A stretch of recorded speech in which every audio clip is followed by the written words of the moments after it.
The first 48 years of my life, I lived in very violent circumstances. My father was a very violent man, and I hated him with a passion. The very ironic thing about it was, as much as I hated him, I grew up to be a very violent man. My dad started beating on me when I was just a little boy. And it broke my heart. And it seemed like I could never do anything to make him proud of me. And so things were pretty bad with my dad.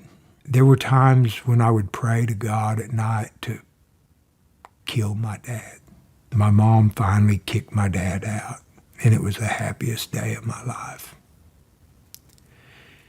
And I think I was about 13. And I can remember laying in my bedroom that night, and I was so happy that finally he was going to be out of my life. But I heard my mom crying, and I felt so guilty that I just prayed that God would let him come back if it would make my mom stop crying. And I will never forget that feeling, the guilt. It went all through me. And I think that that's the moment that I stopped caring, that I started beginning to try to destroy myself. I just started hanging out with the wrong people, and I sought out the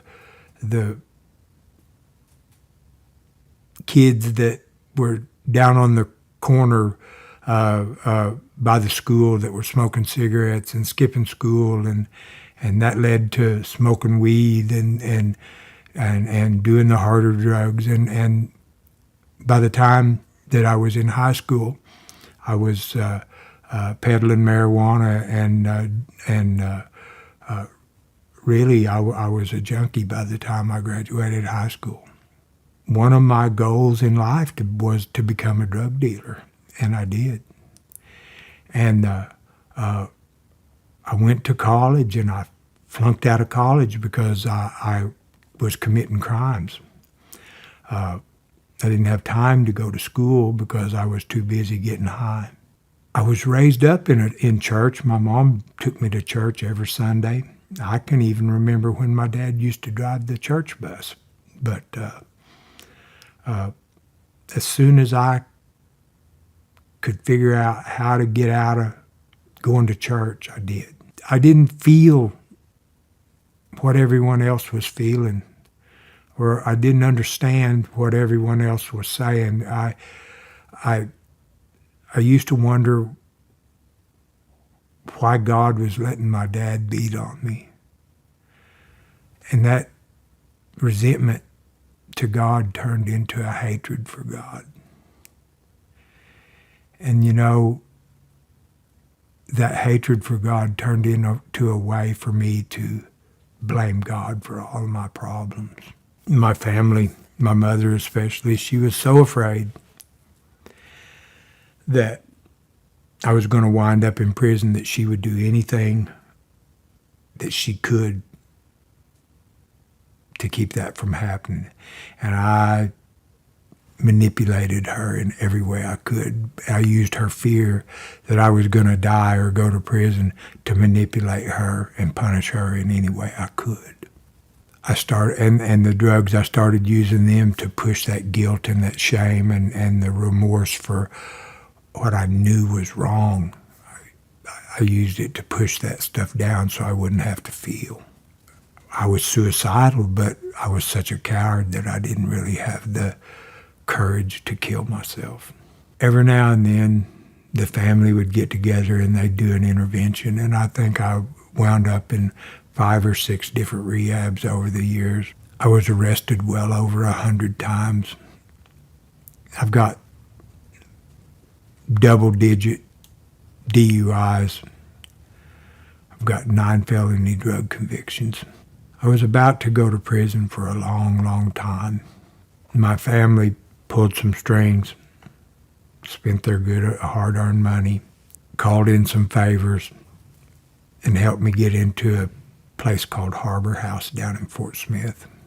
I was just going to BS my way through it and get back to what I was doing, just like I always had.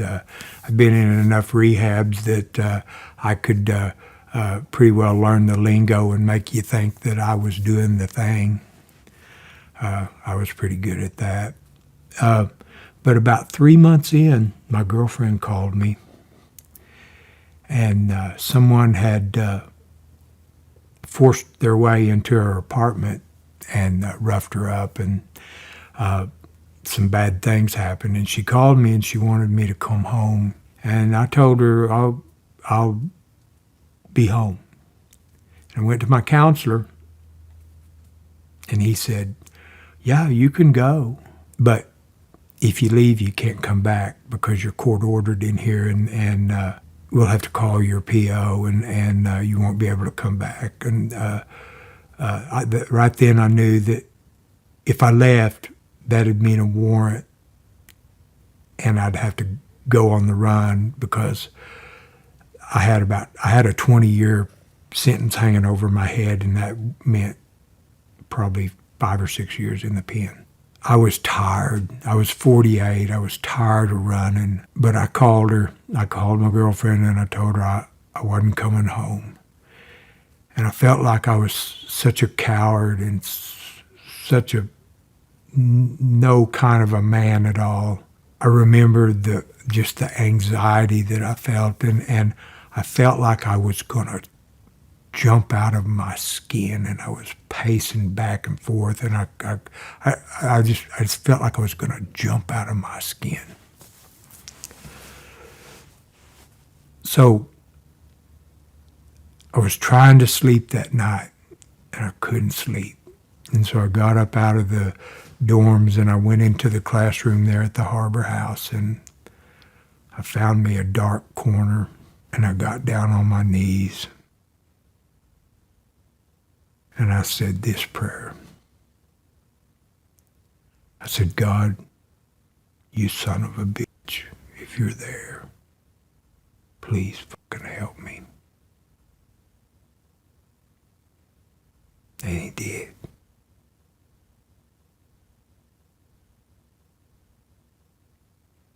He gave me just enough peace that I could go back in that dorm and lay down and pass out.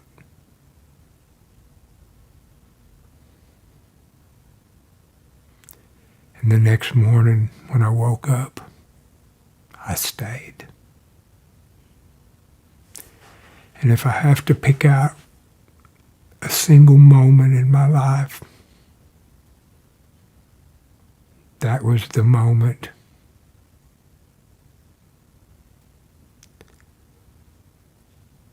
where my recovery began.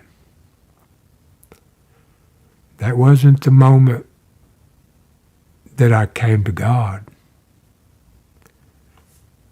but that's the moment when God came to me. For the longest time,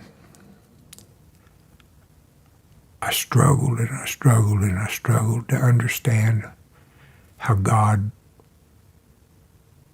could ever love someone who had done as many things,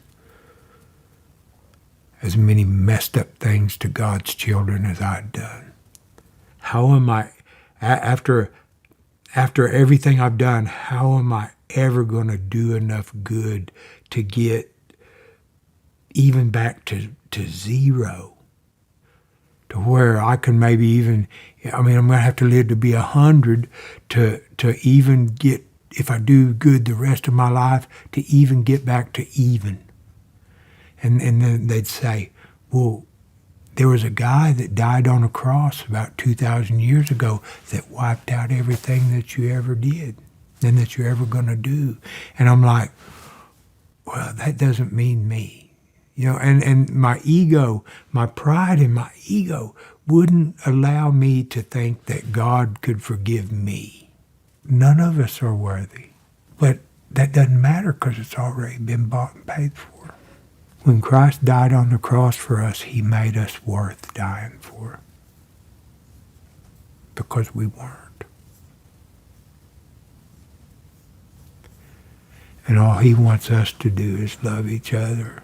And my whole life I'm surrounded by love.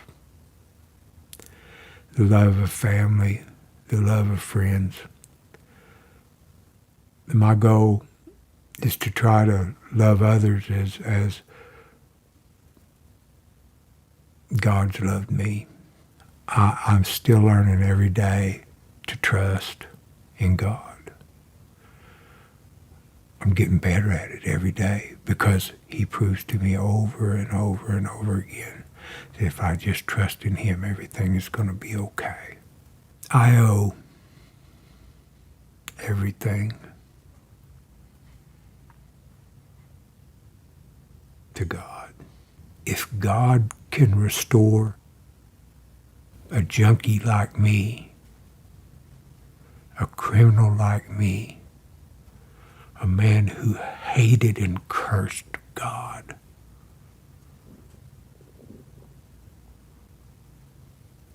to a life as wonderful as I have, and love me unconditionally,